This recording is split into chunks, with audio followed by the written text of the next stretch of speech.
The Book of Alma, Chapter 29.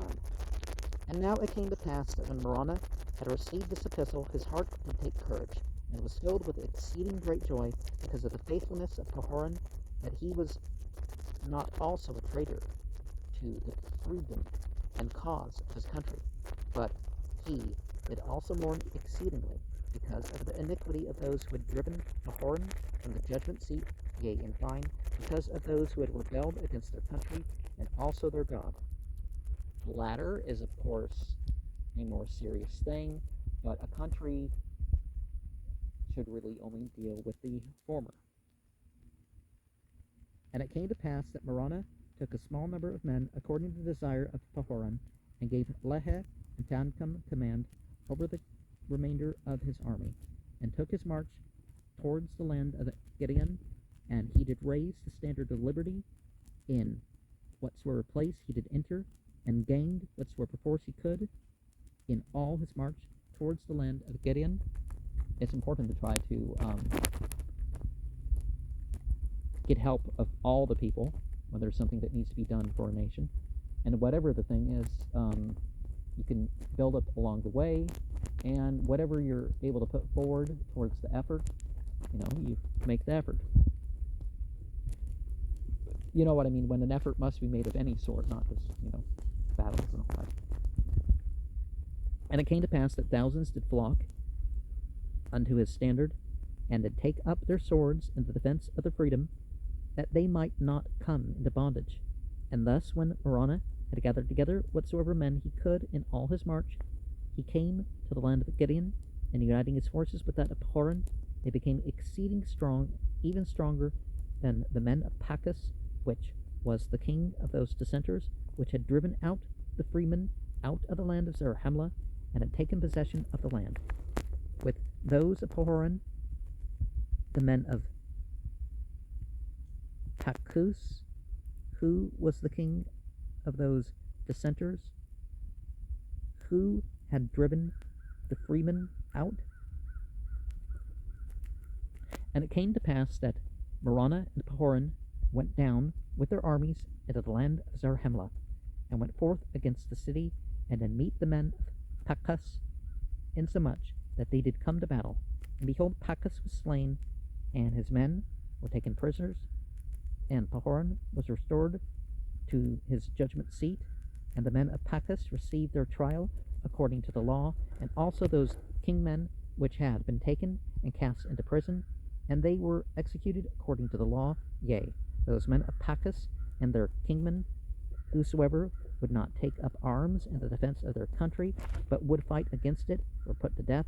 And thus it became expedient that this law should be strictly observed for the safety of their country, yea, and whosoever was found denying their freedom was speedily executed according to the law. And thus ended the 30th year of the reign of the judges over the people of Nepheh, Moroni and Pahoran, having restored peace to the land of Zarahemla among their own people, having inflicted death upon all those who were not true to the cause of freedom, those kingmen who had. And so there's a difference between those that have just not supported and those who have taken action against to even this point. Surah 4 of Al-Quran lays forth the idea of how to deal with apostates.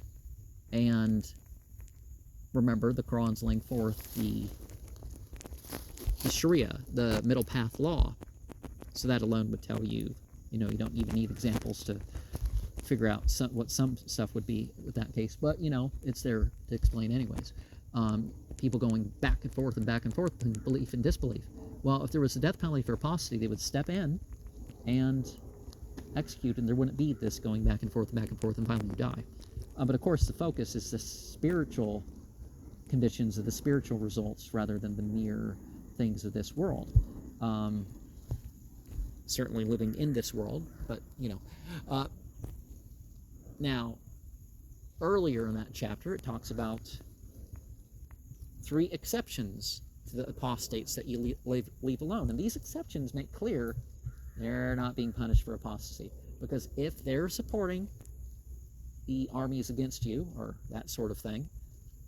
If they are attacking their own people, if they are attacking you, well, them being attacked or put to criminal punishments or something like this has nothing to do with their apostasy. It's for separate crimes. And if they claim to be Muslim, then the Islamic State would still punish them for those same things.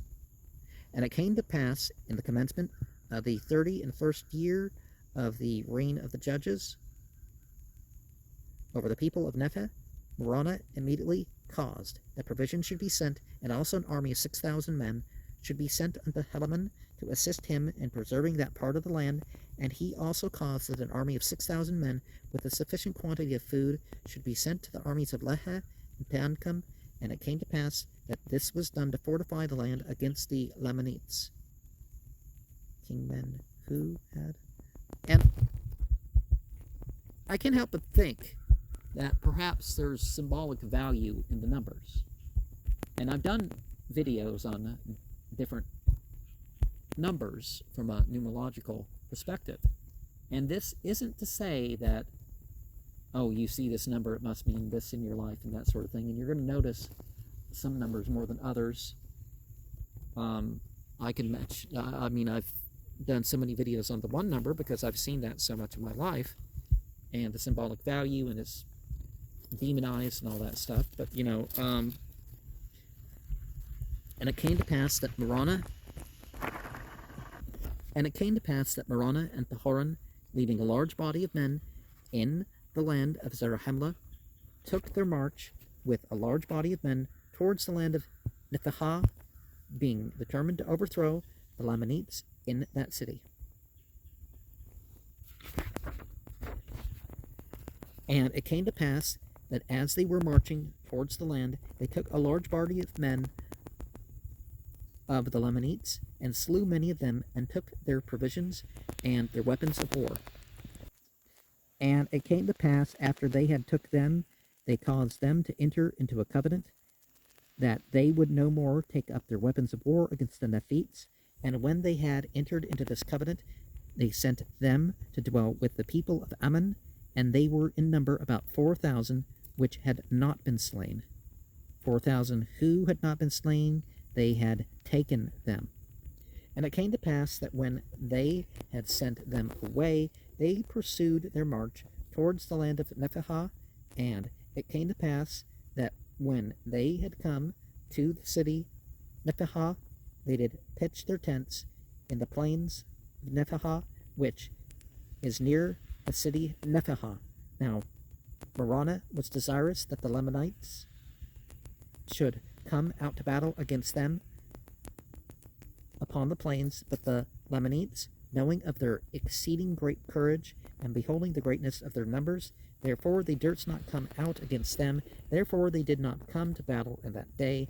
And when the night came, Moroni went forth in the darkness of the night, and came upon the top of the wall to spy out in what part of the city the Lamanites did camp with their army.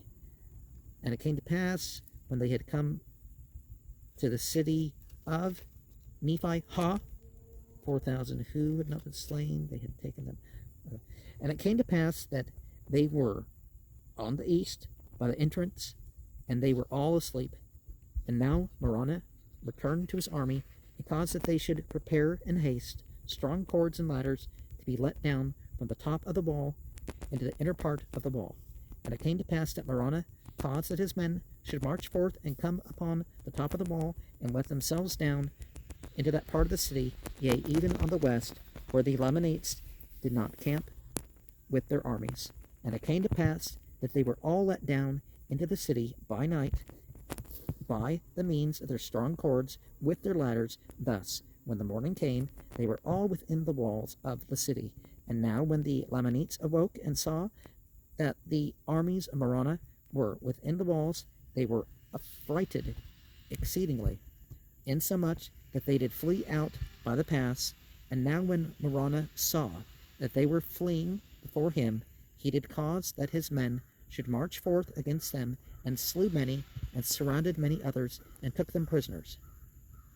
And the remainder of them fled into the land of Moroni, which was in the borders by the seashore, Thus had Moroni and Pahoran obtained the possession of the city Nephihah without the loss of one soul, and there were many of the Lamanites which were slain.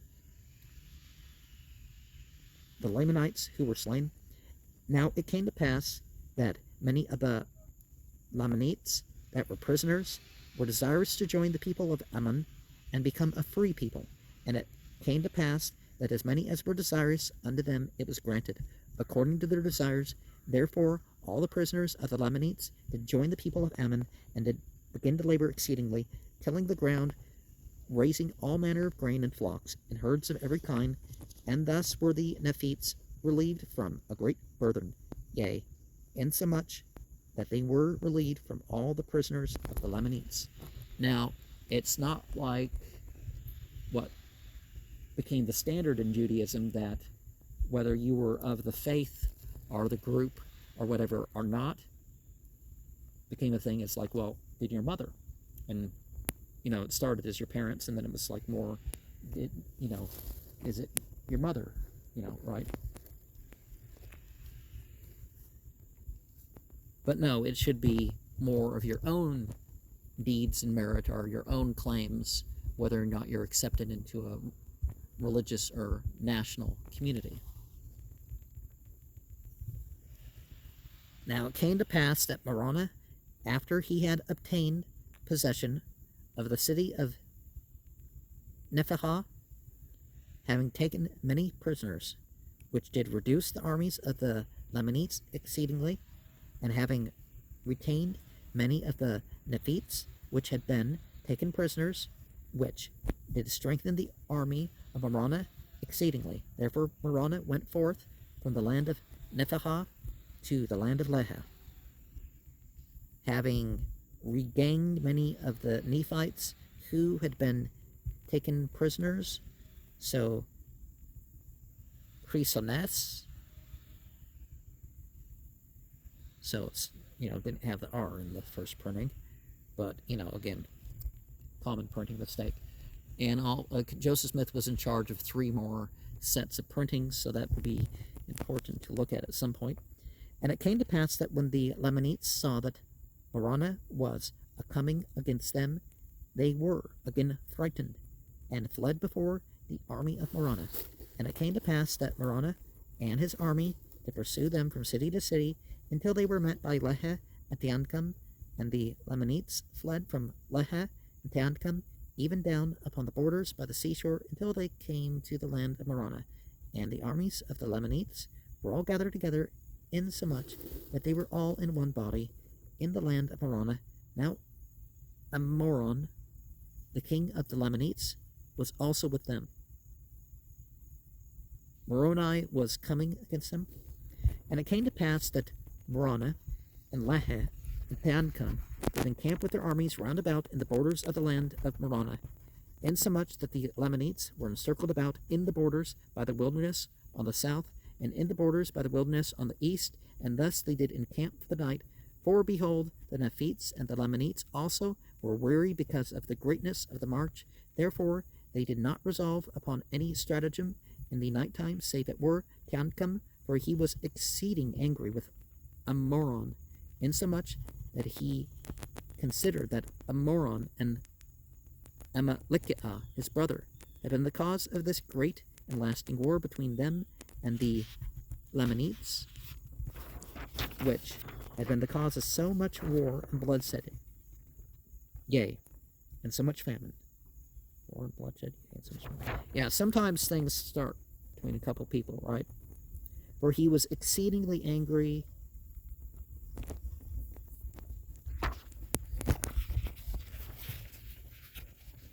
And it came to pass that Teancum in his anger did go forth into the camp of the Lamanites, and did let himself down over the walls of the city. And he went forth with a cord from place to place, insomuch that he did find the king, and he did cast a javelin at him, which did pierce him near the heart. But behold, the king did awake his servant before he died, insomuch that they did pursue Teancum and slew him. Obviously, when you make certain efforts, you're risking your life. And now it came to pass that when Lehi and Morana knew that Teancum was dead, they were exceeding sorrowful. For behold, he had been a man which had fought valiantly for his country, yea, a true friend to liberty. And he had suffered very many exceeding sore afflictions. But behold, he was dead, and had gone the way of all the earth. Many exceedingly sore afflictions, a man who fought. Now it came to pass that Morana marched forth on the morrow, and came upon the Lamanites, insomuch that they did slay them with a great slaughter, and they did drive them out of the land, and they did flee, even that they did not return at that time against the Nephites. And thus ended the 31st year of the reign of the judges over the people of Nephi. And thus they had wars and bloodsheds and famine and affliction for the space of many years. And there had been murders and contentions and dissensions and all manner of iniquity among the people of Nephi.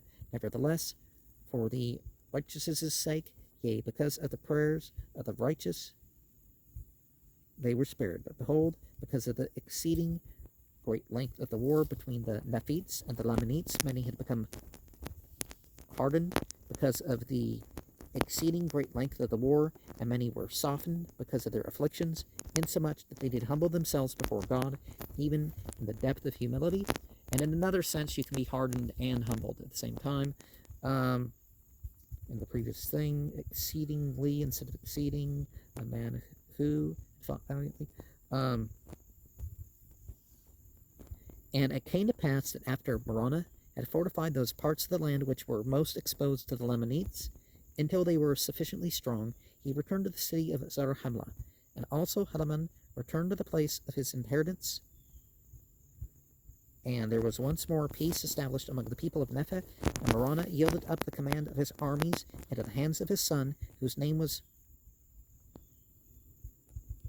Moronihah, and he retired to his own house, that he might spend the remainder of his days in peace. And Pahoran did return to his judgment seat, and Helaman to take upon him again to preach unto the people the word of God. For because of so many wars and contentions, it had become expedient that a regulation should be made again in the church. Therefore Helaman and his brethren went forth, and did declare the word of Gid with much power, unto the convincing of many people of their wickedness, which did cause them to repent of their sins, and to be baptized unto the Lord their God. And so the word of God instead of Gid, oh, there's a Gid in the other chapter, right? And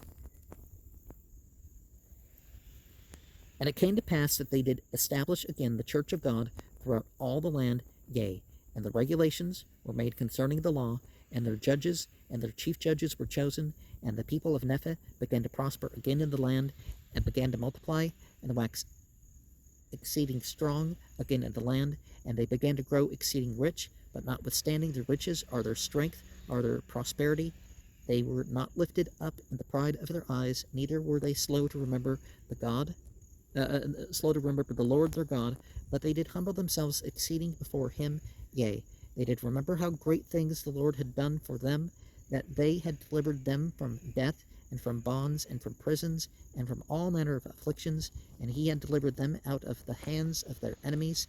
And they did pray unto the Lord their God continually, insomuch that the Lord did bless them according to his word, so that they did wax strong and prosper in the land. And it came to pass that all these things were done, and Helaman died in the 35th year of the reign of the judges over the people of Nephi.